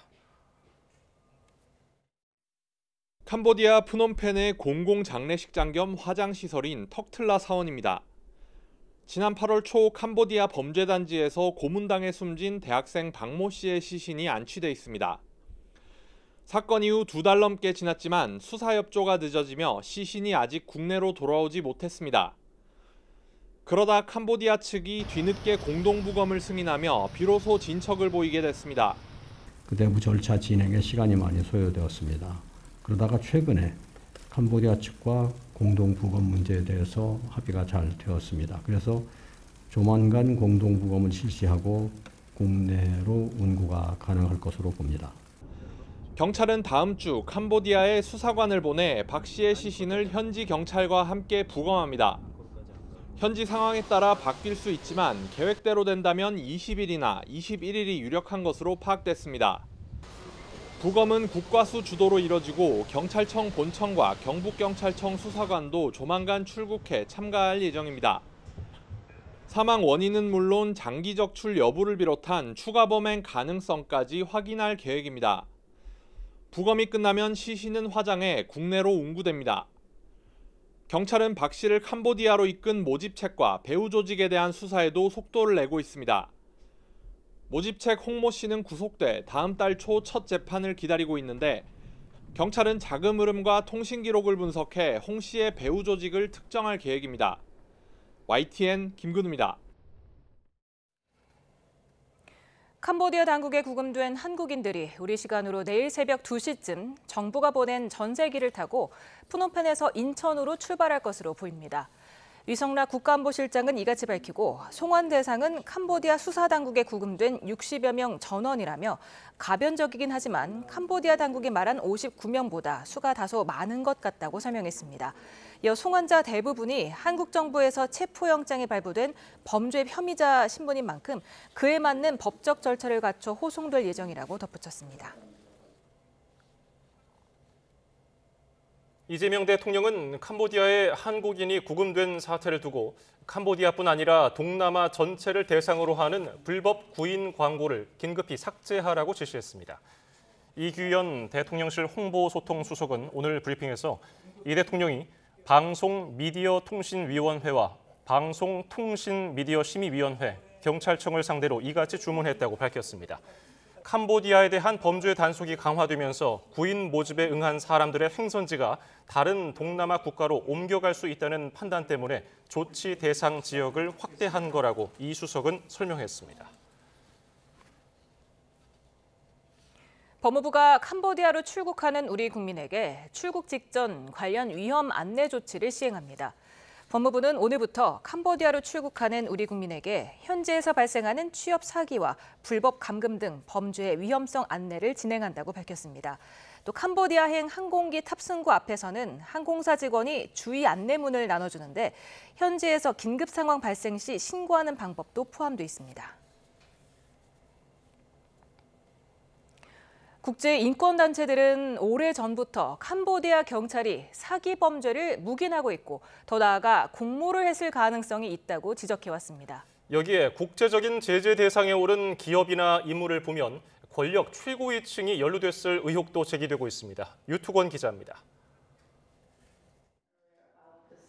국제 앰네스티는 넉 달 전 거대한 산업으로 발전한 캄보디아 사기 범죄의 실태를 고발하는 보고서를 발표했습니다. 18개월에 걸쳐 50여 개 범죄 단지를 직접 둘러본 기록과 피해자들의 생생한 증언을 담았습니다. 거의 1년간 노예와 같은 감금 생활을 하다 건물 8층에서 뛰어내려 극적으로 탈출한 태국 청소년의 육성도 공개했습니다. ผมอยู่ชั้น8ลงมาน่าจะประมาณลงมาชั้น5ครับจากนั้นโดดลงปุ๊บแล้วก็ลงมาปุ๊บคางแตกครับเลือดกอกปากเลือดอันนี้เต็มครับ 앰네스티는 대부분 중국 출신인 범죄단지 책임자와 캄보디아 경찰의 공모 가능성을 강하게 시사했습니다. 실제로 범죄단지의 3분의 2 이상이 경찰의 단속 이후에도 계속 운영됐다고 밝혔습니다. 구조 요청을 받은 경찰이 범죄 조직에 이 사실을 보고했다는 베트남 출신 피해자의 증언도 나왔습니다. We are convinced that the police are aware of what's happening. So that's why we are comfortable in talking about, or rather asking, why is this happening? Why is the Cambodian state allowing it to happen? 캄보디아에서 40년간 절대 권력을 누리고 있는 훈센 전 총리 일가의 연루 의혹까지 제기되고 있습니다. 미국 재무부는 지난해 말 인신매매와 온라인 사기를 이유로 훈센 전 총리의 최측근 인사가 소유한 회사를 제재했습니다. 지난 14일 미국과 영국이 새로 제재 대상에 올린 프린스 그룹과 후이온 그룹도 훈 마네트 총리와 직간접적으로 인연을 맺고 있는 것으로 알려졌습니다. 지난 7월 태국 경찰은 캄보디아 온라인 사기 수사 결과를 발표하면서 막대한 범죄 수익이 후이온 그룹으로 흘러들어갔다고 밝혔습니다. YTN 유투관입니다. 여야는 경찰청을 대상으로 한 행정안전위원회 국정감사에서 캄보디아 한국인 납치, 감금 사태에 대한 경찰의 미온적인 대응을 한 목소리로 질타했습니다.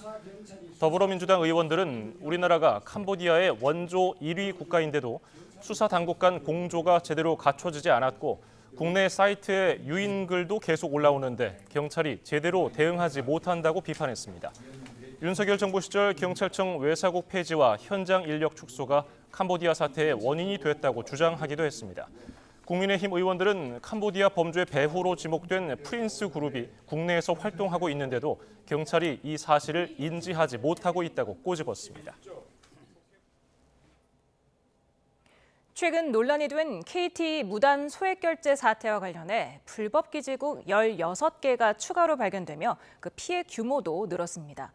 특히 KT 고객들의 개인정보 유출이 처음 일어난 시점이 무려 1년 전인 것으로 드러나 우려가 커지고 있습니다. 김태민 기자의 보도입니다. KT가 지난해 8월부터 1년여 동안 이뤄진 통신 과금 결제 1억 5천만 건의 전수 분석 결과를 내놨습니다. 그 결과 기존 4개로 파악됐던 불법 기지국이 16개나 추가로 발견됐습니다. 기존 4개에서 16개가 증가한 20개로 확인되었습니다.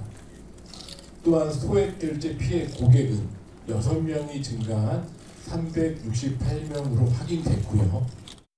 전체 무단 결제 777건 가운데 문자 인증 방식을 통한 소액 무단 결제도 63건이나 새롭게 드러났습니다. 피해 액수 역시 300만 원 증가했습니다. 문제는 불법 기지국을 활용한 최초 개인정보 유출 시기가 지난해 10월로 크게 앞당겨졌다는 점입니다. 저희가 이제 개인정보 유출 정황은 저희가 최초 발생 시기가 저희가 3개월일 때는 6월 26일이었는데 올해 저희가 24년 10월로 확인됐습니다. 1년 전부터 유출된 개인정보들이 무단 결제 이외에 또 다른 범행에 사용됐을 수 있다는 우려가 나오는 부분입니다. 여기에 수도권이 아닌 강원도에서도 새롭게 불법 기지국 접속 흔적이 발견되는 등 피해 범위는 점점 커지고 있습니다. 또 다른 피해 가능성을 배제할 수 없게 된 만큼 정부 조사와 경찰 수사, KT의 소비자 보호 대책이 한층 더 강화되어야 할 것으로 보입니다. YTN 김태민입니다. 경기 의정부시에서 하천에 빠진 중학생이 실종 나흘 만에 숨진 채 발견됐습니다. 같은 장소에서 학교 폭력이 이뤄졌다는 신고가 접수됐던 만큼 경찰은 연관성을 수사하고 있습니다. 윤태인 기자의 보도입니다. 검은 잠수복을 입은 대원들이 하천에 모여 있고 그 주위로 다른 소방대원들은 가림막을 세웠습니다. 경기 의정부 중랑천에서 실종됐던 10대 A군이 사고 지점에서 200m 떨어진 하류에서 실종 나흘 만에 숨진 채 발견됐습니다. 지난 13일 A군 등 중학생 3명이 중랑천 징검다리 인근을 찾았고 이 중 2명이 하천에 들어갔다가 A군이 물살에 휩쓸려 떠내려갔습니다. 당시 내린 비에 물이 불어난 상태였던 것으로 전해졌습니다. 물이 많이 불죠. 사고 난 후로부터 물 조금 넘치면 건너지 않겠다 생각이 들더라고요. A군이 입었던 옷과 지문 조회 등을 통해 신원을 확인한 경찰은 이번 실종 사고와 학교 폭력과의 연관성을 조사하는 등 수사를 이어가고 있습니다.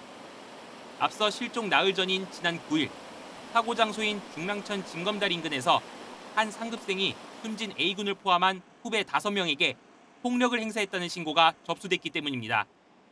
경찰이 가해 학생과 실종 당시 함께 있던 친구 등의 진술을 들어본 결과 현재까지는 학폭과 이번 실종 사고의 연관성은 드러나지 않은 것으로 전해졌습니다. 다만 경찰은 정확한 경위를 파악하기 위해 학생들이 주고받은 메신저 대화 내용 등도 추가 조사를 벌일 예정입니다. 또 정확한 사망 원인을 확인하기 위해 숨진 학생 시신의 부검을 의뢰할 방침입니다. YTN 윤태인입니다. 오늘 오전 8시쯤 충북 충주에서 상반신이 없는 시신이 발견돼 경찰이 수사에 나섰습니다. 충북 충주경찰서는 충주시 산청면에서 수면 위에 부유물 수거 작업 중 상반신이 없는 시신 한 구가 발견됐다고 밝혔습니다. 경찰은 시신 부패가 심해서 성별과 신원을 확인하기 어려운 상황이라며 범죄 혐의점 등 정확한 사건 경위를 조사하고 있습니다. 동물을 무더기로 입양한 뒤 죽게 한 남성이 경찰에 붙잡혔습니다. 20대 남성 A씨는 중고거래 플랫폼에서 개와 고양이 여러 마리를 입양한 뒤 죽게 한 혐의가 있습니다.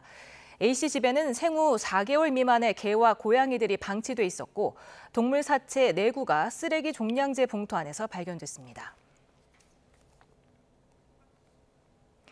차기 일본 총리 선출이 유력한 다카이치 사나의 집권 자민당 대표가 태평양 전범들이 합사된 야스쿠니 신사에 곡물 대금을 바쳤습니다. 일단 주변국과의 외교를 감안해 직접 참배는 피했지만 총리 취임 이후 언제든 참배에 나설 가능성이 있다는 전망이 나옵니다. 도쿄 김세호 특파원입니다. 다카이치 총재는 강요 시절 주요 행사 때마다 야스쿠니 신사에 참배를 이어왔습니다. 이번 가을 제사 때는 야스쿠니 신사를 직접 찾는 대신 곡물 대금을 바쳤습니다. 지난해 9월 총재 선거 때만 해도 야스쿠니 신사 참배를 이어가겠다는 뜻을 밝힌 바 있습니다. 하지만 지난 4일 총재에 당선된 직후 열린 기자회견에서는 신중한 입장을 보였습니다. どのように慰霊をするのか、またどのように平和をお祈りするのか、こういったことについては適時適切に判断をさせていただきます。 야스쿠니 신사 참배를 보류한 것은 주변국과의 외교 마찰을 피하기 위한 것으로 보입니다.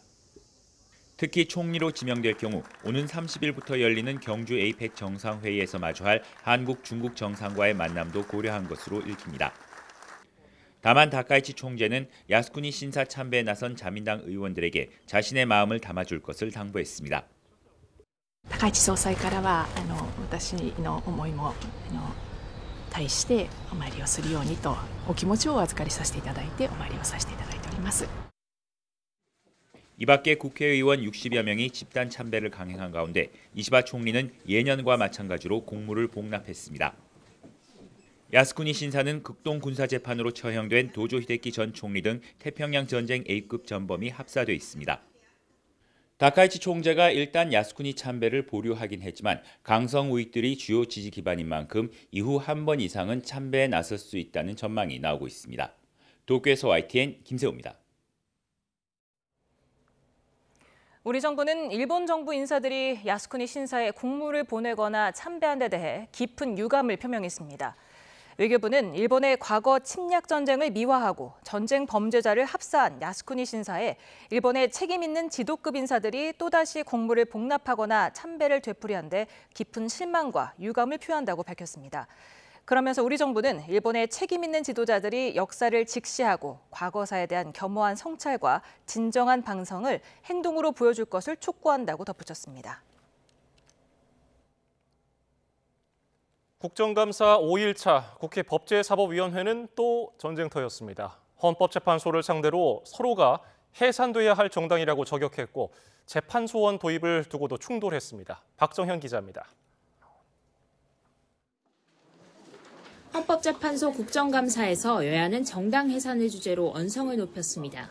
민주당은 12상 계엄 해제 표결에 참여하지 않고 당사의 모임 자체가 내란 동조행위라며 국민의힘은 위헌정당이라고 포문을 열었습니다. 통진당은 내란 모임만 해도 해산됐습니다. 이 정도면 해산 대상 아닙니까? 국민의힘은 내란 중독병에 걸려 입법 폭주를 자행하고 사법부 독립을 침탈하는 민주당이야말로 해산 대상이라고 발끈했습니다. 민주당이 바로 위헌정당 해산 심판 요건에 해당하는 대한민국의 헌법, 민주적 기본 질서를 위배하는 활동을 하고 있다고 봅니다. 재판소원 제도도 화두였습니다. 최종 시민 대법원 판결을 헌법소원으로 다시 다퉈볼 수 있도록 하는 제도인데 민주당은 처음 나온 얘기가 아니라고 했지만 국민의힘은 이재명 대통령 무죄 만들기를 위해 사심제를 도입하는 거라고 비판했습니다. 의 입법권일지라도 어찌되건 위헌 심판을 하지 않습니까? 행정부의 국가기관 간의 권한 충돌이 있을 시에 권한쟁의 심판하시죠. 근데 왜 사법부의 재판에 대해서는 헌법에 위배되는지를 심판하지 않습니까? 이재명 대통령 단 한 명을 위한 사심제라는 것을 헌법재판소 명심하셔야 됩니다. 대법원 못 믿겠다. 윤석열 대통령 탄핵시켜주는 헌법재판소 한번 믿어보겠다. 이르면 월요일 공개될 민주당 사법개혁안에 재판 소원이 포함된 것으로 전해졌는데 헌재는 일단 원론적 입장만 밝혔습니다. 기본권 보호의 측면에서 보다 이상적이지만 이는 입법자가 해결해야 할 과제라고 밝혔고 이틀 전 대법원 현장 검증을 두고 소풍이냐 견학이냐 고성도 오갔습니다.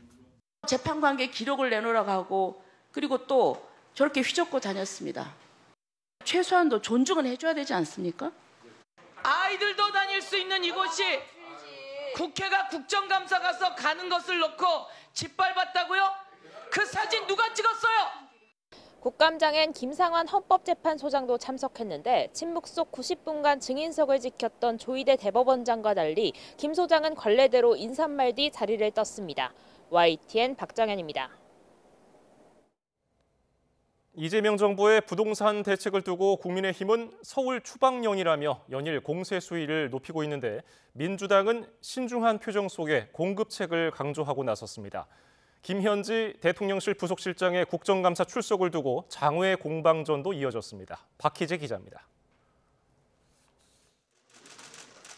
11호 부동산 대책이 나오고 사흘 내내 국민의힘은 강공입니다. 정부와 여당이 청년과 서민의 주거 사다리를 부러뜨렸다면서 일자리는 서울에 있는데 주택 매매 수요만 억제하는 건 추방령이라고 비판했습니다. 내 집 마련을 위해 과감한 규제 완화가 필요하고 바로 체감할 수 있는 공급 확대도 강조했습니다. 그것이 바로 서울 추방령이라고 하는 것입니다. 이제 단순한 공급 숫자가 아니라 실제 입주 가능한 집을 늘려줘야 합니다. 현금이 없으면 임대주택이나 월세에 살라는 말이다. 서민은 평생 집 사지 말라는 뜻이다. 날선 비판이 잇따랐습니다. 민주당은 말을 아끼고 있습니다. 투톱 정청래 대표와 김병기 원내대표 모두 이런 반구, 부동산 대책은 거론하지 않았는데 대신 불타는 주식시장을 성과로 추켜 세웠습니다. 코스피 4천 시대가 코앞입니다. 국민을 부자로 만드는 가장 빠른 길이라고 이재명 대통령은 말했습니다. 이번 대책은 실수요자를 위한 초강수라고 규정하면서 추가 공급과 세제 합리화 등 후속 대책도 있다고 홍보에 힘을 실었습니다. 여야는 김현지 제1부속실장의 국감 증인 출석 여부를 정할 국회 운영위원회는 오는 29일에 열기로 했습니다. 국민의힘은 권력 남용과 수사 개입 등 검증할 게 많다며 상임위 6군데에서 호출했는데 민주당은 존엄 현지를 숨기려 한다는 프레임을 만들려는 정치 공세라고 일축했습니다. 국민의힘은 이 스토킹 국감을 멈추고 민생 국감에 임하라는 국민의 명령을 받들기를 바랍니다. 김현지 일병 구하기, 그게 이번 주 국감을 한마디로 평가할 수 있는 단어인 것 같습니다. 국민적 의혹이 분명히 있습니다. 여야가 물러서지 않고 이처럼 강대강 줄다리기를 이어가는 배경에는 내년 지방선거를 앞둔 중도층 잡기라는 해석이 나옵니다. YTN 박희재입니다.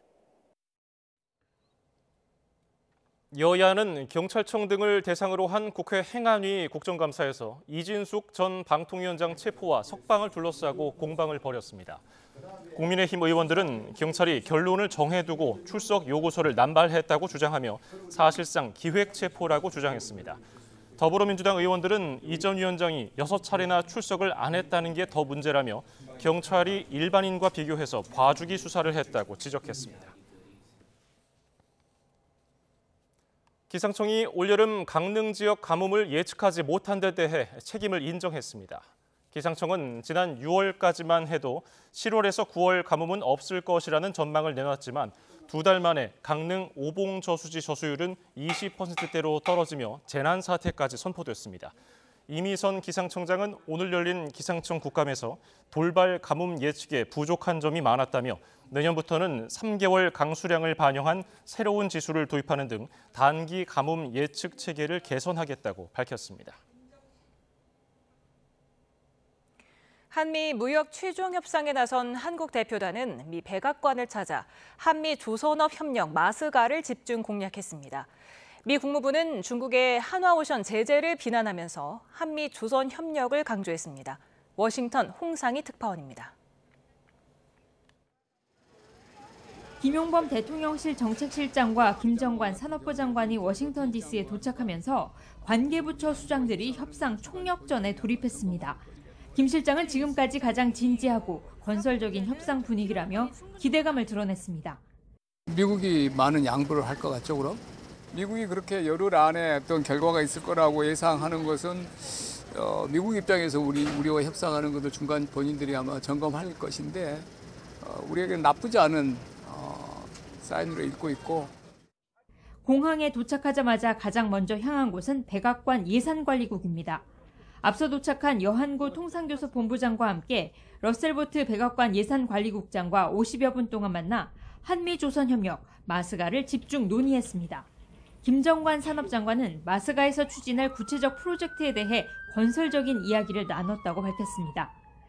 OMB가 조선업 이쪽 프로젝트의 굉장히 중요한 부처입니다. 우리나라와 미국의 조선산업 그 협력이 가지는 그런 의미 이런 쪽에 대해서 서로 인식을 좀 공유했으면 좋겠다.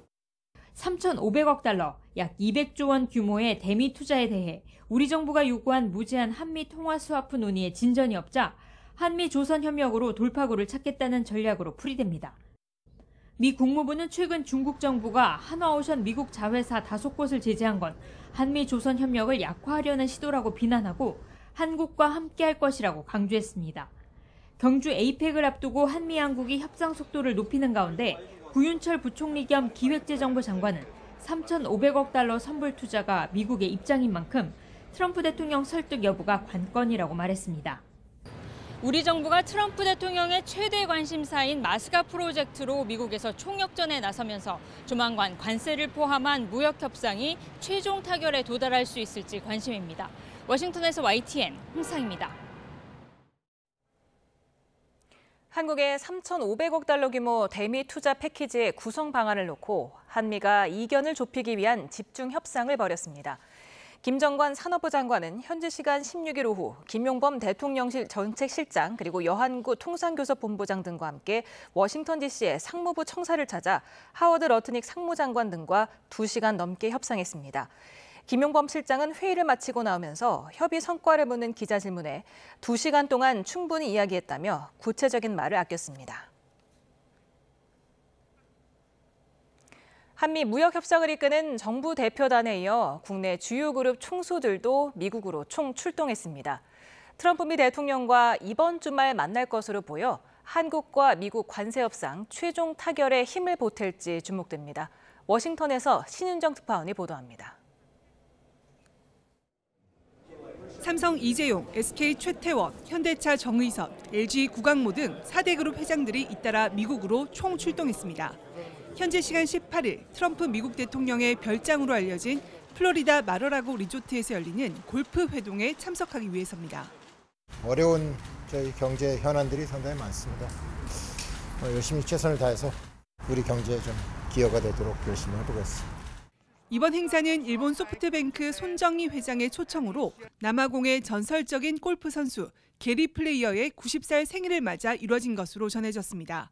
손 회장과 소프트뱅크는 오픈 AI, 오라클과 손잡고 미국 전역의 AI 데이터 센터 등을 구축하는 700조 원 규모의 스타게이트 프로젝트를 추진하고 있습니다. 재계 관계자는 한국과 일본, 타이완의 70여 개 기업 회장과 최고 경영자들이 참여한 것으로 안다고 전했습니다. 골프 회동 전날에는 트럼프 대통령 핵심 지지층인 마가 진영의 정치자금 모금 행사도 열릴 것으로 알려졌습니다. 트럼프 대통령은 두 행사 모두 참석할 예정이며 한국, 일본, 타이완 대표 기업 총수 1명씩과 한조를 이뤄 라운딩에 나설 거란 전망도 나옵니다. 4대 기업 모두 미국의 대규모 투자를 약속한 만큼 트럼프 대통령과 대화할 기회는 마련될 것으로 보여 최종 타결 국면에 직면한 정부의 관세 협상을 측면 지원할 것으로 보입니다. 특히 자동차 관세 25% 충격을 정면으로 맞고 있는 현대차 정의선 회장은 더욱 적극적으로 트럼프 대통령 설득에 나설 것으로 전망됩니다. 여기에 한미 조선협력 프로젝트인 마스가의 주축인 한화그룹 김동관 부회장도 곧 합류해 힘을 보탤 예정입니다. 관세 협상이 타결됐던 지난 7월 말에 이어 2달 반 만에 주요 기업 총수들이 미국에 다시 모이면서 이번 주말까지가 협상 최종 타결의 중대 분수령이 될 전망입니다. 워싱턴에서 YTN 신윤정입니다. 트럼프 미 대통령이 부과한 관세로 올해 전 세계 기업이 추가 부담할 비용이 1조 2천억 달러, 약 1,700조 원 이상이고 관세 비용 대부분이 소비자에게 전가될 것으로 분석됐습니다. 미 경제 매체 CNBC에 따르면 S&P 글로벌은 9,000개 기업에서 활동하는 분석가 약 15,000명이 제공한 자료를 토대로 이렇게 분석했습니다. 트럼프 행정부 관계자들은 수출업체들이 더 큰 부담을 지게 될 거라고 주장해왔지만 S&P 글로벌은 보수적으로 추정했을 때 관세 비용의 약 3분의 1만 기업이 감당하고 나머지는 소비자에게 전가될 것으로 분석했습니다. 지난달 취업자 수가 31만 명 넘게 증가하며 19개월 만에 가장 큰 폭으로 늘었습니다. 민생회복 소비 쿠폰이 도소매와 숙박, 음식점업 등 서비스업 고용 호조세를 이끌었습니다. 하지만 건설과 제조업의 고용 부진은 계속됐습니다. 오인석 기자입니다. 지난달 취업자 수가 1년 전보다 31만 2천 명 증가했습니다. 지난해 2월 이후 19개월 만에 가장 큰 폭의 증가세입니다. 올 들어 취업자 수는 5월 20만 명대를 빼면 매달 10만 명대 증가에 머물렀습니다. 지난 7월 집행이 시작된 소비 쿠폰 효과와 추석 연휴 명절 특수 등의 영향으로 서비스업 중심으로 고용 개선세가 뚜렷했습니다.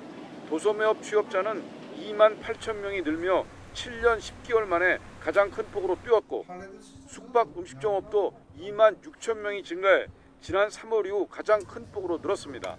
예술 스포츠 여가 관련 서비스는 7만 5천 명, 사업시설 서비스업도 1만 9천 명 늘며 22개월 만에 플러스로 전환했습니다. 예술 스포츠 여가 서비스라든지 교육 서비스, 음식 숙박점업 이런 쪽은 소비 쿠폰의 영향이 있는 것으로 보여집니다.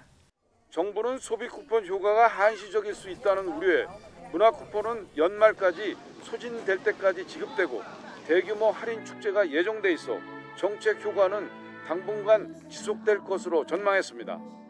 반면 미국 관세 정책과 건설업 불황에 따른 제조업과 건설업의 고용 부진은 계속됐습니다.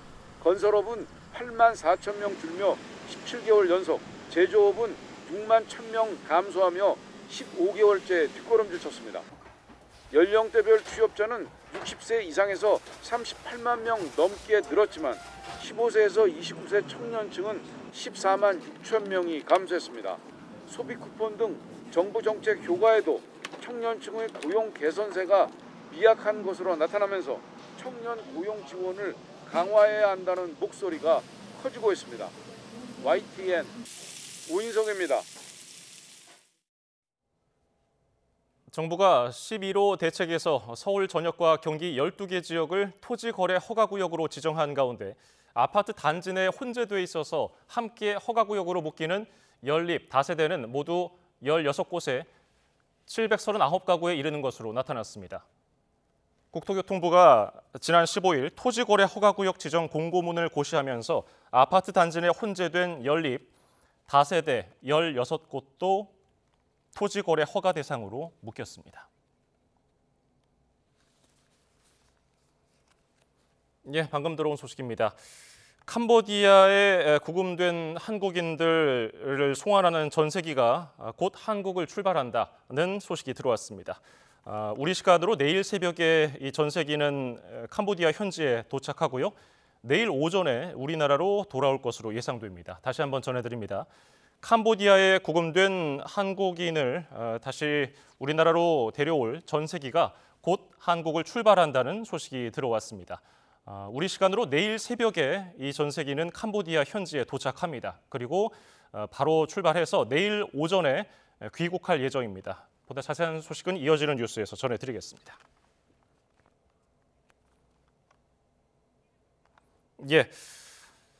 이재명 대통령이 전국체육대회에 참석했습니다. 현장 연결합니다.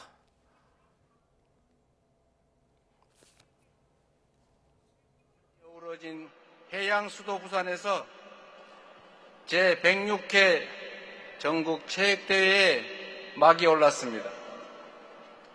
이 벅찬 순간에 여러분과 함께 할 수 있어서 참으로 기쁩니다. 반갑습니다.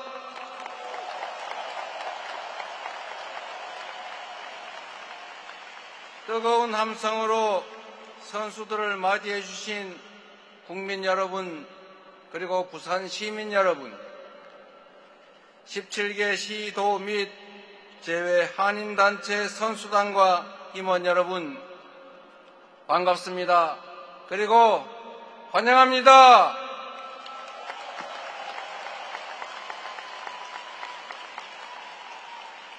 그동안 갈고 닦은 기량을 마음껏 쏟아낼 우리 선수 여러분들을 직접 배우니 벌써부터 가슴이 벅차 오릅니다. 늘 그랬듯이 이미 여러분 모두가 챔피언입니다. 각자의 자리에서 한계를 넘어 인내와 열정의 구슬땀을 흘려온 여러분 모두가 이미 승자들입니다. 그런 만큼 선수단 여러분 모두가 서로를 존중하고 연대하는 스포츠의 참된 가치를 만방에 떨치며 우리 국민들께 큰 희망과 감동의 울림을 선사해 주실 것으로 믿습니다. 특히 설레는 마음으로 꿈을 품고 고국을 찾아주신 해외 18개국의 제외 한인단체 선수들께는 우리 국민들과 함께 특별한 감사와 환영의 말씀을 드립니다.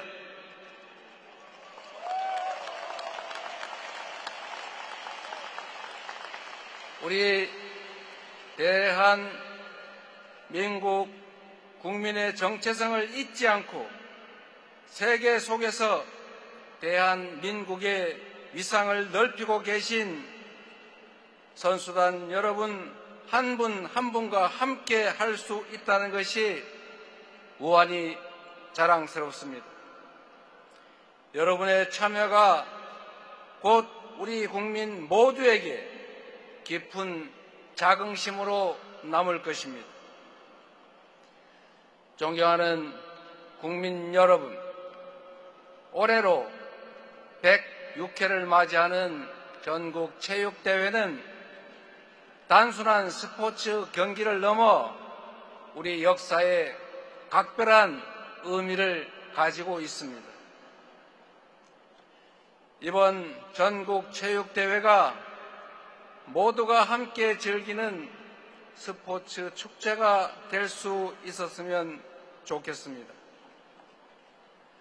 국민 여러분의 뜨거운 응원과 격려를 부탁드립니다. 다시 한번 제106회 전국체육대회를 온 국민과 함께 진심으로 축하드립니다. 그리고 이번 대회를 계기로 글로벌 허브 도시 부산이 세계적인 스포츠 및 문화도시로 도약할 수 있기를 기대합니다. 우리 정부도 부산의 새로운 도약을 위해 적극적으로 지원하겠습니다.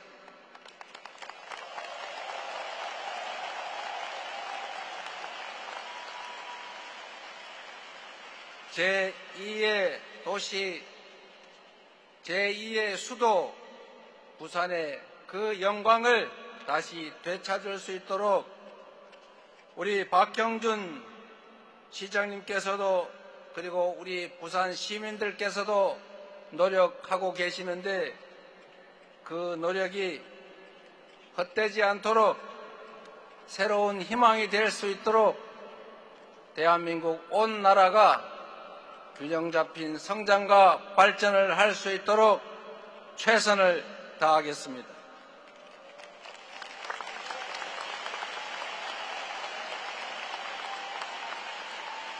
성공적인 대회를 만들기 위해 밤낮으로 애써주신 존경하는 박형준 시장님을 비롯한 관계자 여러분, 그리고 자원봉사자 여러분께 깊이 감사드립니다.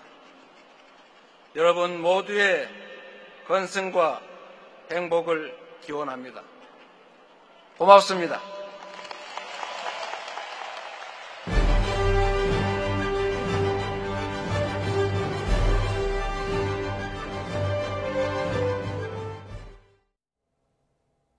예, 캄보디아 당국에 구금된 한국인들을 송환하기 위한 전세기가 곧 출발합니다. 현장을 연결해 봅니다.